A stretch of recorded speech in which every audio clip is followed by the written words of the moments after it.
Namaste and welcome to this episode of the Thursday Thoughts. A lot of activity in the United Nations, and there is again a big bid by India to enroll itself in the United Nations Security Council (UNSC). Yeah, let's just have a look at what is the paradox called United Nations. As you all know, the United Nations came into being after the Second World War in the year 1945, 25th of June, and it was thought of after the seemingly or apparent failure of the League of Nations after the World War One. Yeah. So what happens is now again after the World War Two, when things cooled down and settled down, there were five leaders. Uh, Namely the United States of America, Russia, the erstwhile Soviet Union, and of course we had United Kingdom as well, and China. So these four plus they wanted to include France. So these five members became the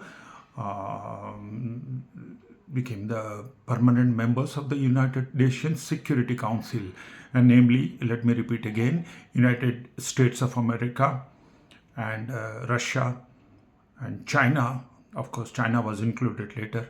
China, France, and the UK.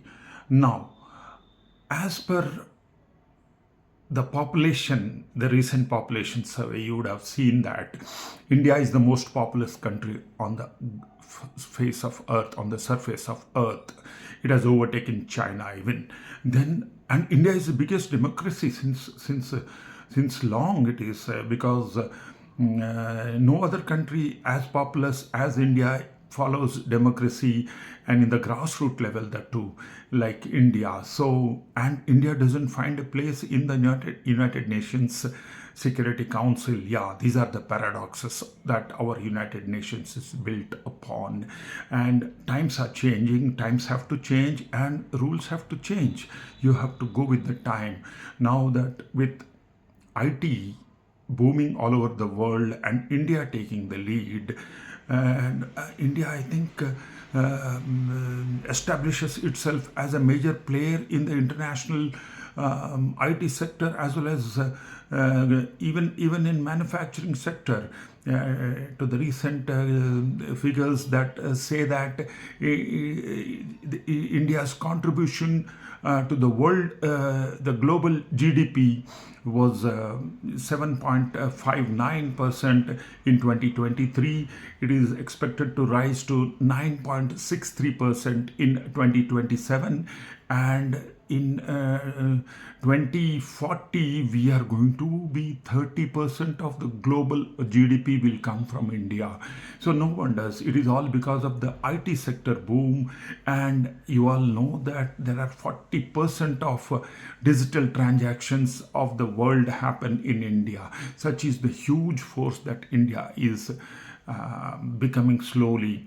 It is becoming the major arms purchaser. It was long back the world's biggest arms purchaser, on which several of the famous, the big countries are doing their business, and India is now started exporting in a big way of even arms. The famous LCA Tejas is making its way to all other countries, and the ALH advanced light helicopters, and there are so many. The BrahMos Aerospace is exporting the BrahMos missile, the anti-ship cruise missiles, and whatnot. So such is the footprint of India all over the world. And still you don't want India to be in the top five nations. India is going to become, it has already become the fifth biggest market as regards economic power in the, or economic superpower in the world. And very soon it will be overtaking and becoming the third largest. And still, can you ignore India in the international forum like the United Nations Security Council? And I'll tell you another paradox. The five nations Nations, they are the permanent members of United Nations Security Council. We have already seen, and it has to change now. There is G4. There are 4 countries which are knocking on the door of the United Nations Security Council since long: Brazil, India, Japan, and countries like that. So we deserve,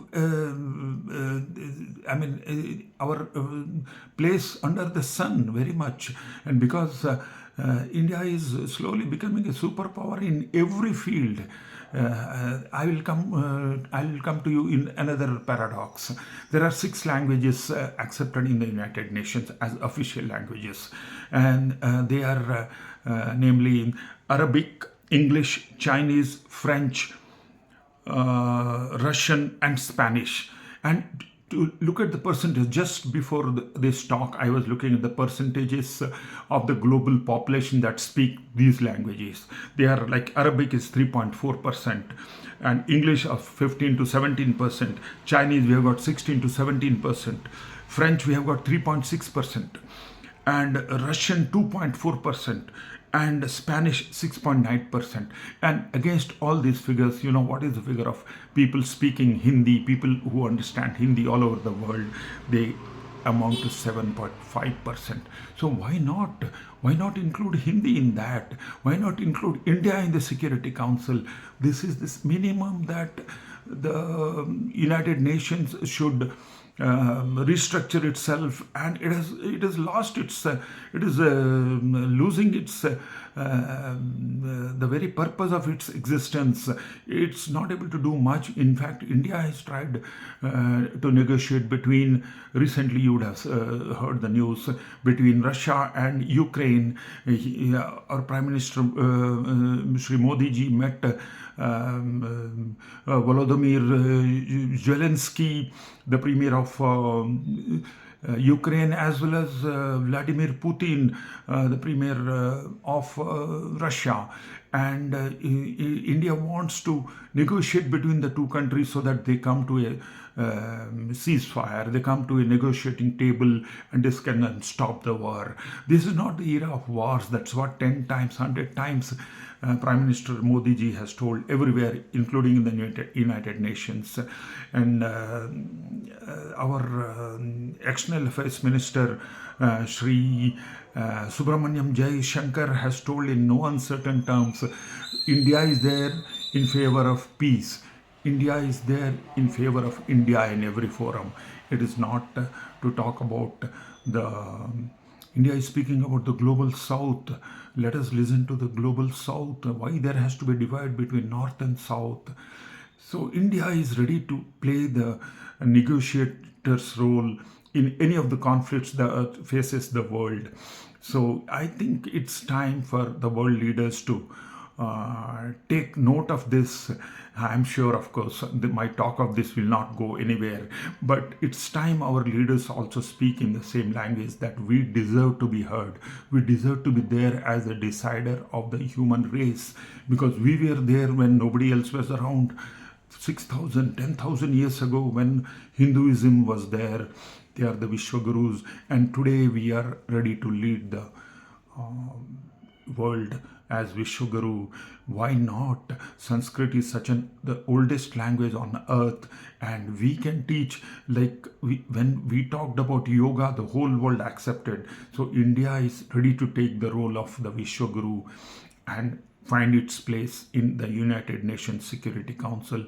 I'm sure all of you agree with me that it's time. The UNSC needs a reform that it's long overdue. It should listen to the other countries, and it should be like each country. It cannot have a procedure that all the 5 permanent members of a Security Council have to agree for any modification. As long as China is there, for whatever reason it is, they will say India is not welcome in the Security Council. Then India may not find a place ever, because China is doing so well, and they have done well. We appreciate that, because we have seen the recent Olympics, Paralympics, both places, the Chinese athletes were doing so well. So they are one of the leading manufacturers of the world, but India is not lagging far behind. India is slowly catching up. Who knows, tomorrow India will be the number one or number two as regards to manufacturing hub is also concerned. Electronic hub it is going to become. IT hub it has already become. 40% of the digital transactions of the world are happening in India. And if you see the top 10 IT sector CEOs, you have got in the top three, that is Microsoft, headed by an Indian, Satya Nadella. Number two is Accenture, and number three is Cognizant, and that is headed by an Indian, S. Ravi Kumar, Singhi Setti Ravi Kumar, an Indian born, and he is the CEO of the Cognizant. So, if you see the top IT companies, two of the major IT companies of the top 10 belong to India, Infosys, namely Infosys and TCS. I mean, nowadays you talk any aspect of developing or developed world, India finds its place, Indians find their place. So it's time for the Security Council to agree to the reforms, the long overdue reforms, and take India into its fold. So these few words, praying God that may peace be there, may world peace be there, for which the United Nations has been formed in 1945, lest it becomes absolutely a titular agency or a futile effort by the then founding members of UN. It should reform itself. With these words, praying God to bless you. May God bless you. Take care. Bye-bye till we meet next time. Take care. God bless.